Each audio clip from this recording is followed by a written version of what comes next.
Nina, super excited to sit down and talk with you today and talk about your journey with Lowen and just your journey in general, how you got to Lowen, how Lowen came about. And I'm very curious about like your vision and the band's vision because your music doesn't just feel like the typical, heavy music. I feel like there's definitely these deep layers since I've been listening to your albums, and I'm really excited to dive in. So, how are you doing? I'm okay, thank you. It's a pleasure to be here. Thank you for having me. Yeah. So how's it going with how long has the band been around?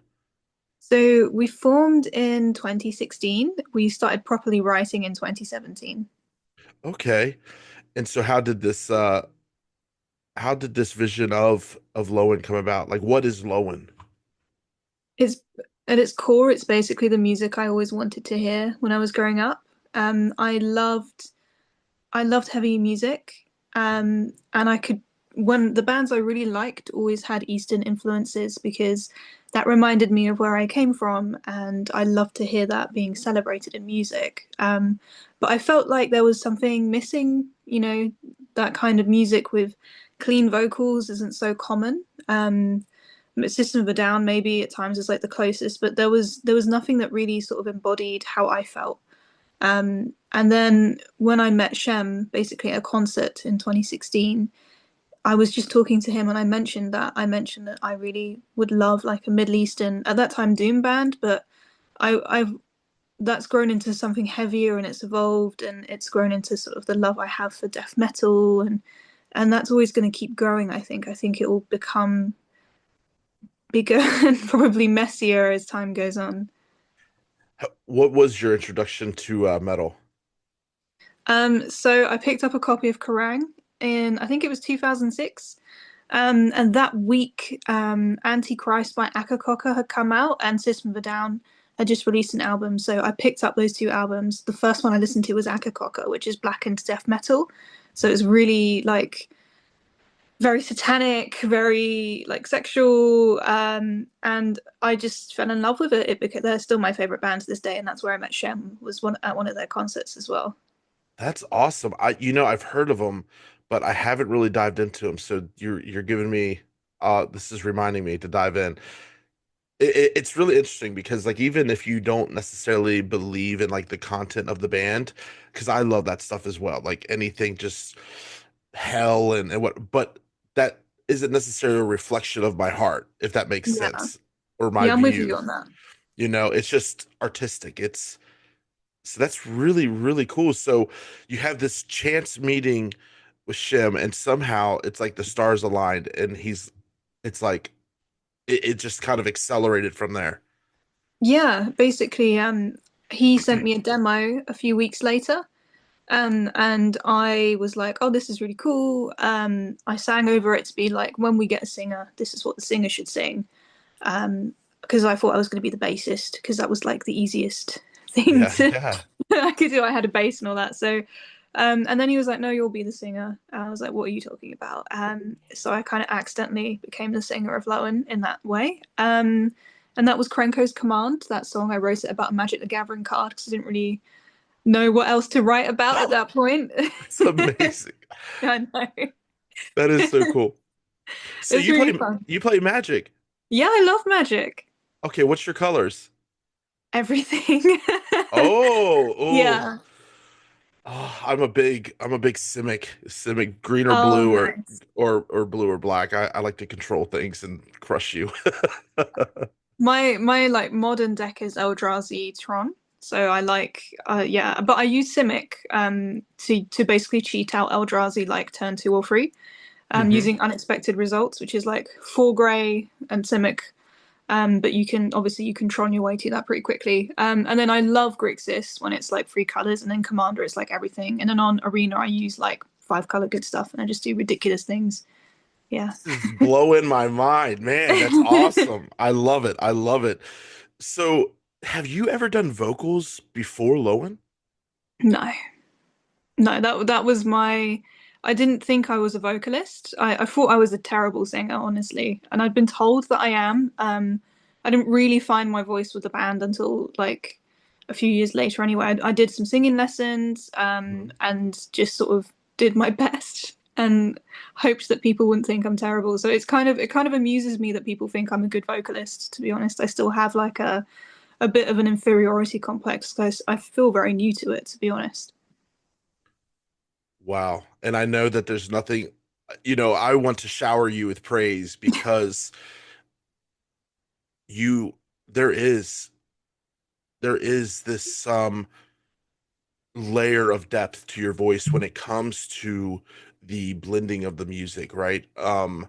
First of all, like when it comes to the instruments, the riffs and just the transitions and how the songs are crafted are really fucking good.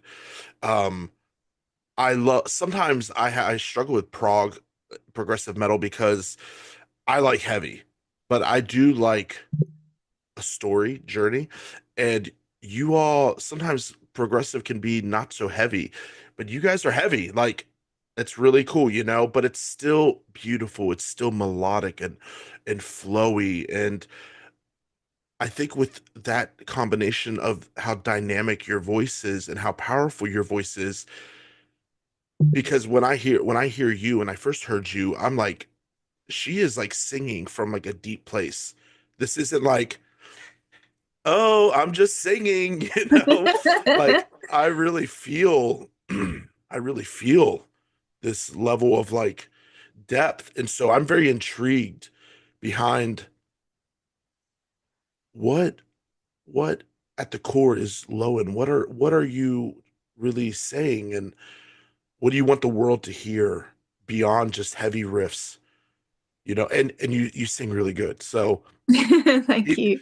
yeah, just keep patting yourself on the back. If you sound like this now and you just started a couple years ago, that's incredible. And that's amazing. I So, had very good teachers. I was very lucky. I think you're always a sum of like the people you work with. So I don't think it's anything like that I was born with or that I'm special or anything like that. I think I really like learning from people. And in terms of like where the core of the music where it comes from, that comes from a sense of longing, a sense of never having fit in. The I was born in exile, so I've never been able to go to Iran. I never will be able to go, most likely, unless there's some huge change over there, which could happen. And I basically grew up between two cultures. I never fit into either. I always looked different. You know, I think culturally, the UK is like quite different in that, especially after 9/11, people who look like me really got some shit. I mean, I don't know what it was like in America. But yeah, like it's just, I went through some like pretty bad racism when I was at school and after school and even during like my time with the band and stuff. So yeah, like I'll always have this sort of thing that I carry with me. But I think that I don't think it makes me different. I think that's actually something that everybody carries to some degree, no matter like even if it's not racial, it's something else. Like we all have this like sadness. And I think I don't know, I don't very often meet people who don't have some kind of feeling like this. And I think that heavy music is it draws people who feel that way to it. And I think it's the perfect place to sort of explore that aspect of your humanity.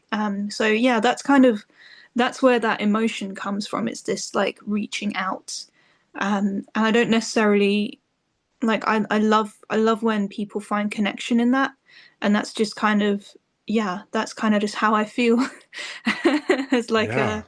a sort of in between person, like as a liminal place to be. Hmm. Yeah, it's very I do feel like this drawing of understanding on different planes because I grew up here in America or whatever, but like I grew up very country. My dad was like a mountain man, but like I I never felt like I fit in as well. Even with the rise of like I remember when goth became a thing in high school. I didn't even fit in with them. but I've always been that kind of like into those kind of things. And it's very interesting that you talked about like the sadness, like everybody has, and I think that's why like with your music, there is such a level of authenticity, and realness and just passion that people are longing for, because like in a way I feel like society and how the world has gone, it's such a self-centered type world we live in, and it doesn't really feel like there's a lot of like people reaching hands out with their art, or with, obviously art is an expression of self. You need to do that. That is important for your well-being and for your soul. But I feel like when you start to realize that, like, okay, I'm creating something that I'm very passionate about, I'm making the music that I want to hear, but I really hope that people connect with it. And I Yeah. think that is like so powerful. And clearly, that that's what's happening with your music. You could see it. You could read the comments on your music and be like, we're doing something here. Yeah, that's really awesome. So what has since doing this project, what has this taught you about yourself? That's a really good question. I think it's definitely opened up a part of myself I never would have been able to explore otherwise, and I think that's something I'm really grateful for. I'm not. It's also taught me sort of how to kind of, I guess, lead to a degree. Like I never saw myself in that kind of position, but I very quickly sort of became the manager of the band, and Hmm. um, like I'm the one that's coordinating everything. And I think that surprises some people. I think they expect it to be like one of the men. So sometimes, when people contact us, even though like I'm the point of contact, they'll still be like addressing someone else in the band. Hmm. Yeah, it's taught me a lot, I think, about myself. Just dealing with like um just crowds in general. Like I'm a really shy, introverted person, so playing shows is like really weird for me even now, even though we've been doing it for a few years. I find that really like a really it's cool. Like I enjoy it, but I find it challenging for sure, and I think it's a good thing because I think it's good to be challenged and good to get out of like if I wasn't doing this, I'd just be at home all the time. I wouldn't go out. I'd just be here reading, and Hmm. I think it's really good. I've met so many different people, I've made so many friends, and I'm going to travel to a lot of countries this year. That's something that's my dream. I always wanted to travel the world and see Hmm. different places and talk to different people and see what it's like to live there or go to gigs there. So that's yeah, I think it's teaching me a lot. I think it will continue to teach me a lot more as well. Yeah. What now, just out of curiosity, when it comes to like maybe even, do you draw like your personal like spiritual beliefs from like Iran, or where you, obviously this has taught you a lot about yourself and build up strength and resilience and step out of your comfort zone. Your music has it feels very spiritual. Mhm. That has to come from somewhere as well. It is extremely spiritual. Yeah. All of my songs are pretty much about death, in some way, and I didn't really realize that until recently. Mm. I don't draw from a specific religion or even region. It's just how I feel like, Mhm. and I think Iran is like the history, the culture. That's been the dominant force in my life, even though I've never been Mhm. able to go there, which I think is really it's a unusual and interesting thing. Maybe not unusual for a lot of other people in my position, but I find it unusual. There's not many people around me who I can relate to in that way. And as a result, it's kind of become this like very highly romanticized realm. So it's my Mazandaran. It's this like mythical place that I can reach out to that will never reach back. And in a way, that's like I think that's really interesting. It's kind of like some people are like avoidant in their relationships, for example, where they don't want the other person in the relationship to reach out back to them because that means that you kind of have to have a new level of accountability or you kind of have to do more. Whereas if you're just reaching out and it's not reaching back, then you just have this solo relationship with that thing, and it's a lot easier to just everything's on your terms, on your level. You know, you can, I don't know, it's like an isolated place to be. And I think, you know, I think there's a bit of that, but then I'm also the thought of being able to go there fills me with like so much grief and joy. And I the minute that I can, I will, and I will probably end up living and dying there if I can. But yeah, I have a very unique relationship with that aspect of it. So naturally, the history, the religion, so fascinating to me.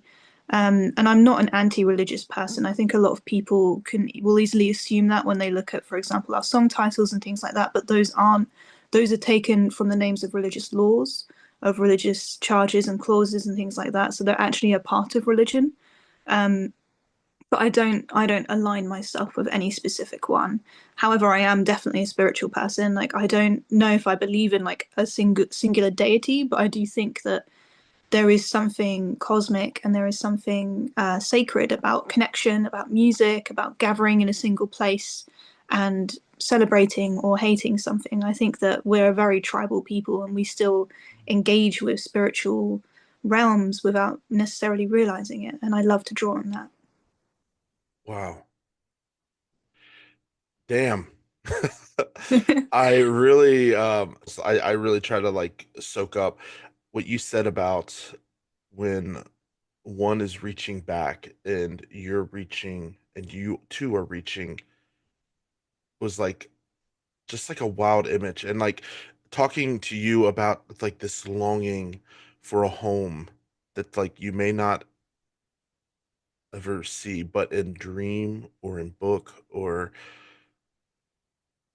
yeah, I've never fathomed that. I've never thought, and that's really such a wild mm, yeah, I don't mean to pause like that. I just that was like a really wow. So yeah. That kind of like twisted my brain a little bit. So back to you said that like you're naturally an introvert and you're naturally, still to this day after doing this for a couple years. How how are you like hyping yourself up with like preparing to go on stage? I still don't really know. I don't really speak very much before I go on stage because I have to Mm, rest my voice because our sets like vocally are very it's I have to make sure, especially if we're like playing back to back shows, I don't blow my voice out. I'm very reclusive before a show. It's like almost impossible to find me. I'll just be holed up somewhere, probably watching something on my phone or reading a book, and just avoiding people. But obviously, I'll still be having to like deal with merch and like certain things that you need to do when you're in a venue. But yeah, I do that after the show. Like I'm relatively kind of more of a normal person at that point. I'll be like, I always go to the merch table. I make a point of like talking to people after a show because I don't want to. I still, even though I'm an introvert, I still want to talk to people. I still want yeah. to like, you know, connect with people. That's my ultimate goal, really. But yeah, it's definitely, I do have like a recharge period afterwards of like 8 to 12 hours where I just need to sort of sit alone and like, I don't know, lose myself in another world for a bit. Yeah, I think it's healthy though. I don't think it's good to be too comfortable. So I don't know if that's a healthy thing or not, but I'm always like happy to put myself in situations where I'm a little bit out of my comfort zone. I think that's really important. And I think that's the difference in a lot of people. A lot of people want straight up just comfort. They don't want to feel stretched. They don't want to feel strained. They don't and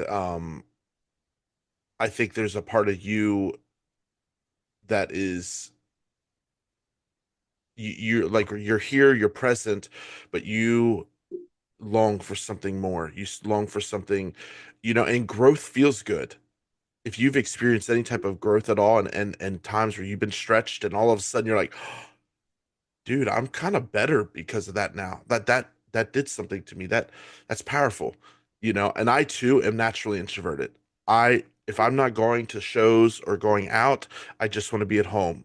I don't and like you, it's kind of interesting. Maybe people go, "You're introverted," and it's like Yeah. I'm very. around crowds, I'm a lot more quiet. I'm very much, yeah, the same. Like, so I get that.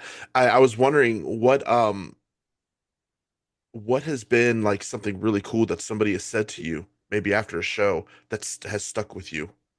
Oh God, that's a good question. I try not to hold on to stuff because I don't want it Hmm. to get to my head. So Ah, I have this like weird thing where I don't want it to like affect me that way. I don't think it will, but yeah, it's just kind of a scary thing. Where like I've seen it happen to people and I don't want it to happen to me. But I think just anyone saying that they enjoyed it kind of blows my mind, to be honest. Like yeah. every time someone says something nice, it surprises me, and it's lovely. I've definitely had some people come and be like very emotional. Other Iranians coming, that always like makes me extremely emotional. There's a lot of I don't want to pick one in case I'm neglecting another, if that makes sense. It's Mhm. like, but yeah, I don't know. At one time, a guy came to our merch table with a Magic the Gathering card that was Krenko's Command, which was the first song we wrote, and he asked me to sign it. That was really cool. That was probably, it's not as That emotional, but no, that that's made my day. awesome.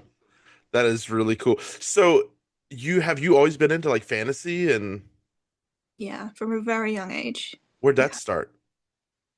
Ooh, where did it start? Probably Xena. I was Cena. Xena. Yeah, yeah.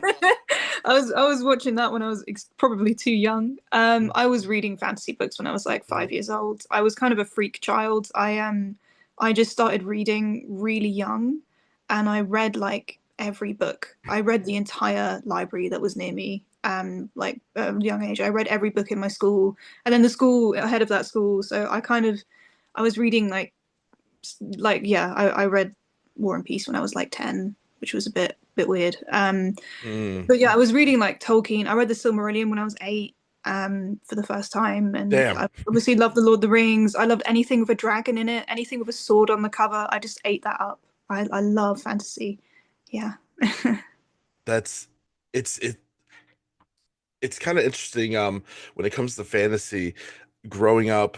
I grew up like in the front of like a forest, and we had a farm, and I remember always going and getting lost in the woods. And I had this white dog named Samson that would come with me. He was a lab, and we would always just, we're getting lost in the woods. And what's interesting, I too like am just a lover of fantasy. I love anything just forest and getting lost in creatures and whatever.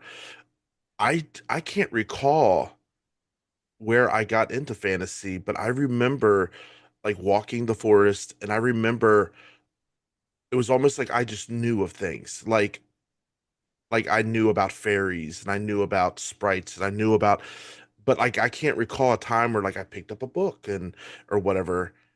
It's it's kind of curious, on a little side bit about um so when did uh when did you realize you told me that when you started writing your songs that at first the subject matter was kind of not intentional.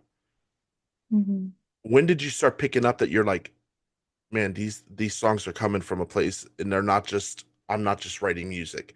When did you start becoming aware that like there's like a kind of a theme here of what you're doing? It was pretty soon after we wrote this first song. 'Cause I think that first song kind of, I love that song. That song definitely made me realize that fantasy was an important element of what we're doing, because I think what you're saying is like quite interesting, because I do think there is a part of us that innately is drawn to that kind of storytelling. Because as humans, we tell stories. That's how we make sense of the world. And especially if you want to get away from where you're at, you tell yourself fantastical stories, and you daydream, and you go to like different realms and things. Like, not everyone necessarily, but that's where I was at. And when I was exploring what I wanted to write about, I had that in my mind. I didn't want to be literal. I didn't want to say what Mm. my emotions are. I wanted to show what they are, and do it through like another medium, which wasn't necessarily rooted in reality, because I'm that's tiring, and I think other people do that better than I could. Um, so yeah, I quickly looked at history. You know, I love bands like Melakesh, for example, and Nile who use historical references. I was like, why don't I do that? I will look at the history of where I'm from and places around it. And that's when I really started to find like I always had an interest in those things. Like I was quite academic. I'm a PhD dropout, and my master's was part awarded and taught in the British Museum. So I had like a historical background. Um, and yeah, but when you're in those institutions, the focus is on Western history, and I really wanted to write about Persian literature and history and things like that, but I wasn't allowed to by those institutions. It had to all be Western, which I thought was really really sad. And this was my opportunity to like really explore that and give myself the time to look at the kings of Mesopotamia and the burial practices of the Zoroastrians and delve into the Avestar and like look at literally just ask my family about folklore that they grew up with, and I found out stuff about my family I wouldn't have even known about if it weren't for this, which I'm very grateful for. It definitely connected me with where I'm from in that respect. Tell me, what that comes to mind. What is an interesting piece of folklore? Maybe a character or a brief story, because I am very uneducated in that region. So, but I'm curious, like, is there like a cool, I don't know, creature or character or something that really There's a like, lot. Yeah. well, anything that kind of comes to mind or Sure. So I'll tell you about one that's mentioned in one of our songs on the album. Is Aji Dahaka. So he is a king, basically, that is corrupted by evil. And as a result, snakes sprout from his shoulders. So he has two snakes coming out of each shoulder, and they mm, have to feed on human brains every single day, otherwise, he'll die. And he tries to cut the snakes off, and they grow back. So he's basically cursed to be this like eternal snake king, which is one of my favorite like gory king details. We have a bit of merch that's like based on that as well. It's got like snakes with their brains exposed, which is kind of fun. Yeah, there's loads. There's the Shahmaran. That's a story I love. She's like the snake. She's the snake queen of the underworld. She like looks after all of the serpents under the earth, and she falls in love with a man. Unfortunately for her, who it really is in the story. yeah. She falls in love with Tamas, but I'm not probably doing this justice. I'm not really like a verbal storyteller, but yeah, they fall in love, and he is like a servant of the king of like the town nearby. Let's say there's a few different versions of the story, and they basically realize that Shahmaran, she's like a healing deity. Like, and Tamas realized that Shahmaran can heal the king, and he goes to Shahmaran. The king's vizier has like a hand in this. He kind of like sprinkles the lie or the truth to a degree that Shahmaran can help. And she's like, yeah, I can help, but you'll literally have to kill me. And they love each other. So he beheads, I think, he beheads Shahmaran. And Shahmaran, before her lover kills her, says to Tamas, give like, I think it's like her stomach, or give this to the king. He can drink this. He can eat this, and then give this to the vizier. So she heals the king. The king lives on, and then the vizier like eats something that she's given Tamas to give him, and he dies, obviously. Which is great. Sort of. It's a heartbreaking tale, but Bittersweet. it's bittersweet. Yeah, there's some really beautiful art of Shahmaran, and it's a myth that's in it's folklore that's in Turkey, Iraq, Iran. It's like kind of all over the Middle East. It's a really interesting, like very old story. And I think the Greek god Asclepius is somehow related to Shahmaran because he's also a serpent god. And his snakes Mm. heal people when they sleep in their slepion at night. So yeah, I think there's some like really interesting parallels between like the old folklore of the Middle East and then what we perceive as necessarily more European or Western modes of thought. I think is fascinating. Yeah, I feel like in any story of folklore, anytime two people fall in love, it does not go well. Never. Never does. Don't fall Like, in love. just go and be alone. What, like, fuck the king and just go be with your lover. I'm sure he'll be okay. And people die, Good people die. It does happen, you know. Exactly. So when do you plan on tours in America? Oh my gosh, that's a good question. I would love to tour America. It costs so much money, Mm, and I really don't know if I would be let in that way because you have to do visa. They made it more expensive this year. I think it's £1,500, so about $2,000 per person in the band, just for the visa application. And if they say no, you don't get that money back. So it would cost us about like $8,000 just in that, and that's not including how much it would cost to do the tour, which is a lot of money. yeah, So if someone wants to pay for our visa applications, they can, yeah. and hopefully they won't say no because I have songs like Those who "Waging are War Against watching, God." yeah. Now, are you? I didn't. Are you doing? Are you guys still independent, or are you part of a label yet? We are part of Church Road Records, who are an independent label. They're like Yeah. literally run by two people, Sammy and Justine from Employed to Serve. Really, really cool human beings. I've self-released all our previous works, but for this one, I really wanted to work with a label because I couldn't do all of it on my own. And yeah, they've been amazing. They're really like underground, hands-on, down to earth people. I really love working with them. Oh, yeah. Before we end this, out of this album, I know every song is important to you, but Mhm. out of this album, which song is probably your favorite? Probably Ghazal for the Embrace of Fire. That's the last song on the album. I think that's the most proggy, and it's the one with like my favorite lyrics in it. Um, I really love performing it. It took a lot of rehearsal to perform this one because it's got the most weird time signature stuff going on. There's like reversing time signature sections and like bits where I had to really like nail how to sing it live and in the studio. It's very difficult to perform. And it's got this just huge FU ending with like this heavy, my favorite riff on the whole album. Such a good riff. And yeah, it's got like an incantation to raise the dead in like Sumerian, which is so fun. I love Ye- singing that. You just really feel like something's going to happen. And when we were in the studio, I was like locked in a room on my own. So I felt really like, it felt really creepy doing it. It was great. Yeah, I love it. It's got like old Babylonian city destruction poetry in it. And yeah, it's just really fun, and it's got all the stuff about death that I think my favorite death lyrics that I've written so far, for sure. Hell yeah. Nina, thank you so much for taking time out of your day to hang out with me, talk about Likewise. you, your journey. It was a pleasure. And I'm excited for your journey and I'm excited for what's up ahead. Thank you. Thank you so much for giving me the space and the time to talk to you about this. It's been a pleasure talking to you. I loved hearing about your walks in the forest as well. That sounds really cool. Awesome. Thank you. Thank you so much.